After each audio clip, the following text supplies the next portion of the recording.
Salut mes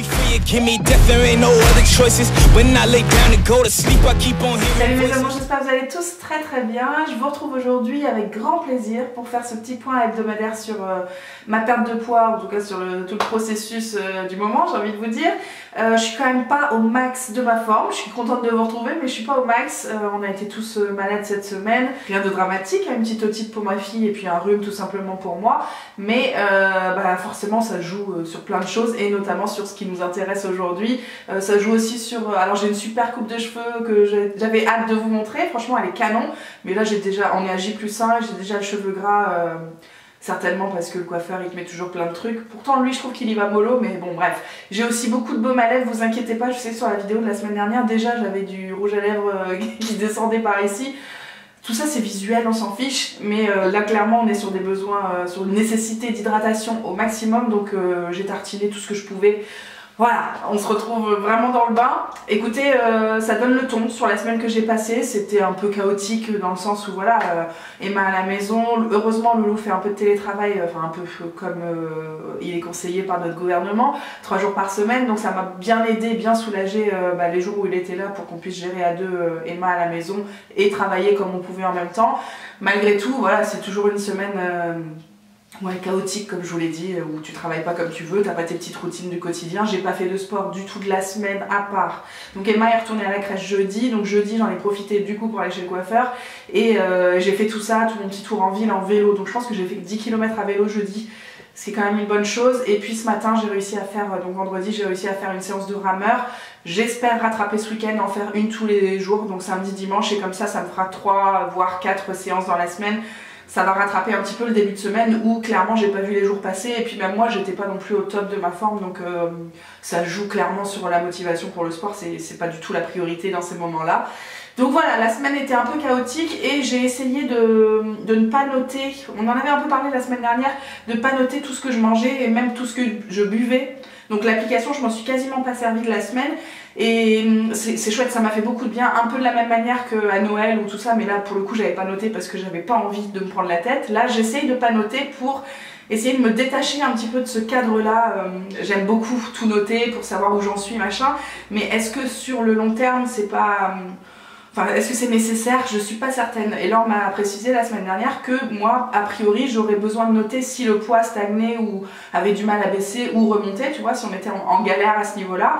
Mais dans le quotidien, quand tout va bien, quand la perte de poids suit son cours, a priori, j'ai pas besoin d'expliquer tout ce que je mange puisqu'on sait que quand même j'ai des assiettes plutôt équilibrées, tout ça. Donc je me suis dit, tiens, c'est peut-être l'occasion de ne pas noter et de voir où ça nous mène. Sauf que sur une semaine comme ça qui était déjà un peu spéciale, c'est pas hyper flagrant. Enfin, en l'occurrence cette semaine je n'ai pas pris de poids, j'ai pas perdu de poids, je suis exactement au même poids que la semaine dernière, c'est-à-dire 100,6. J'aurais espéré, comme je vous l'avais dit la semaine dernière, redescendre sous la barre des 100 pour effacer tout ce qui s'était passé à Noël et tout. Mais voilà, sur une semaine bizarre, j'ai pas réussi. Je suis contente d'avoir... voilà, d'avoir gardé le cap et d'avoir maintenu le poids que j'avais au préalable, mais évidemment l'objectif c'est de redescendre et je sais pas si le fait de ne pas noter ça m'a fait faire plus de bêtises que d'habitude. Du coup comme c'est pas une semaine normale, c'est compliqué. Je pense que j'ai mangé, je vais tout vous avouer, il y avait une promo chez Inter sur les Oreos enrobés de chocolat blanc. Vous avez déjà goûté ces trucs là? Je pense que c'est mon gâteau préféré. Je suis pas très gâteau sucré et tout, mais alors là j'adore. Et donc il y avait genre 2+1 gratuit, donc on avait tout ça à la maison et franchement je pense que j'en ai mangé tous les jours, alors pas en quantité astronomique, mais j'ai mangé 1 ou 2 biscuits tous les jours et bon c'est quand même des gros biscuits. Voilà, donc ça a été clairement, c'est pas noté du coup sur la liste des choses que j'ai mangées, mais en dehors de ça je pense que quand même mes assiettes étaient plutôt clean et tout ça, donc ça m'a permis effectivement de maintenir le cap même si la semaine était compliquée. Écoutez, je continue, j'ai remarqué, du coup j'ai fait l'exercice de l'or, à savoir d'essayer d'estimer dans quel état d'esprit on passe à table. Est-ce que si on est stressé, si on est angoissé, si on est pas dans un bon état d'esprit, essayer justement de faire quelque chose. Donc j'ai un exercice de méditation qu'elle m'a envoyé, mais sinon ça peut être aussi tout simplement sortir soit dans le jardin, soit sortir faire une petite balade de 15 minutes.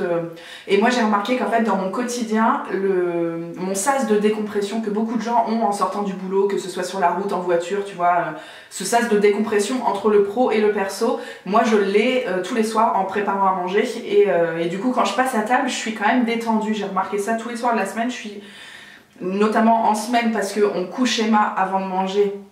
Nous, et du coup bah franchement pour moi c'est vraiment le moment où je démarre ma soirée pour moi et en l'occurrence je suis rarement stressée à ce moment là et même le week-end où on mange tous les trois, du coup c'est un moment de partage, de bonheur et tout, donc vraiment pas de stress.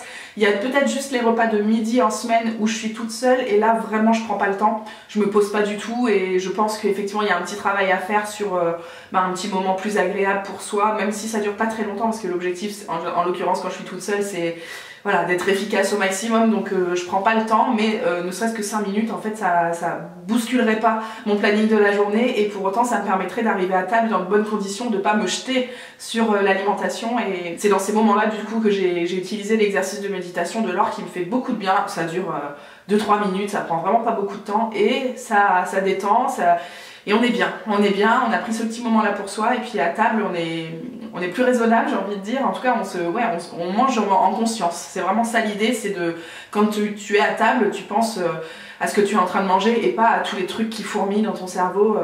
Voilà, c'est l'idée, et franchement cet exercice je le trouvais très intéressant, mais aussi ça m'a rassurée moi sur mon état d'esprit. Je me suis vue plein de fois très bien quand je passais à table, mais c'est lié au fait que je prépare à manger et que j'adore préparer à manger, et du coup que ça me fait du bien quoi. De toute façon, comme je vous disais la semaine dernière, je trouve que je suis vraiment plus détendue sur tout ce qui est alimentation, partage, moment à table et tout, tous ensemble. J'ai remarqué aussi que la période des fêtes, le déséquilibre de mon assiette et des repas en général pendant la période des fêtes, c'était lié à la période justement, et que j'avais aucune envie que ce soit mon quotidien, tu vois, ça me ferait pas plaisir de craquer comme ça tous les 4 matins.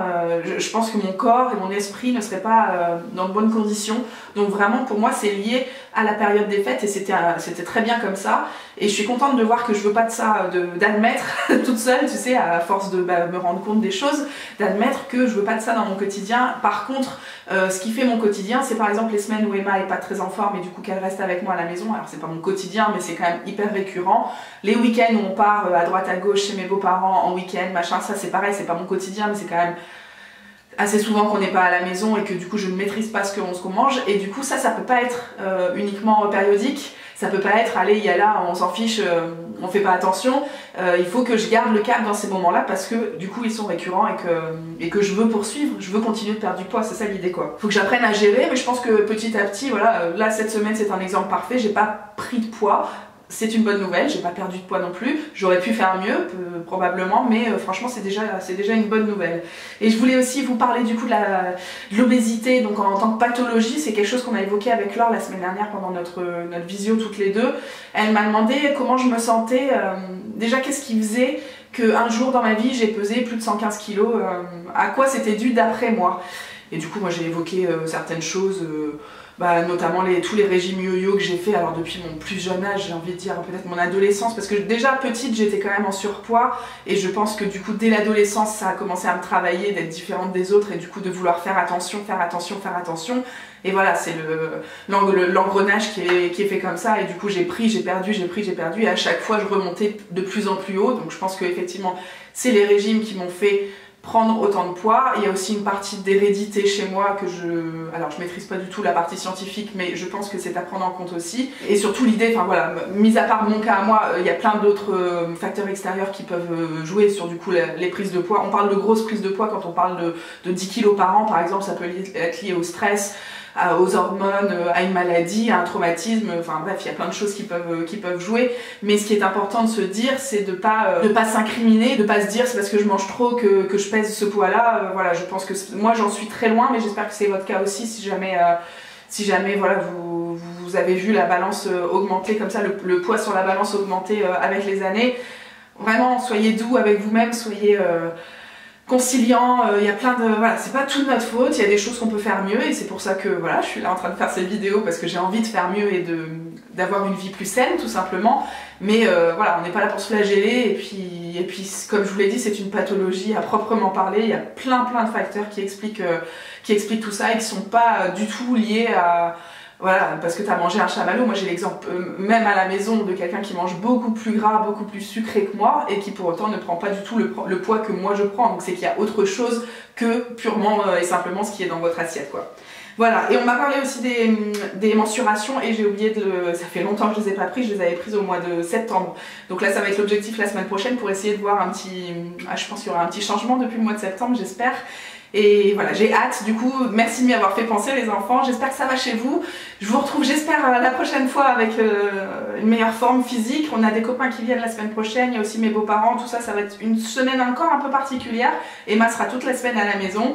Mais écoutez, on espère que le chiffre va baisser ou au moins que ça va être maintenu. Je ne sais même plus dire quel objectif j'ai envie d'atteindre la semaine prochaine, mais voilà, en tout cas je vous retrouverai avec plaisir et certainement avec plein de choses à vous raconter. Prenez bien soin de vous et à très très vite. Ciao.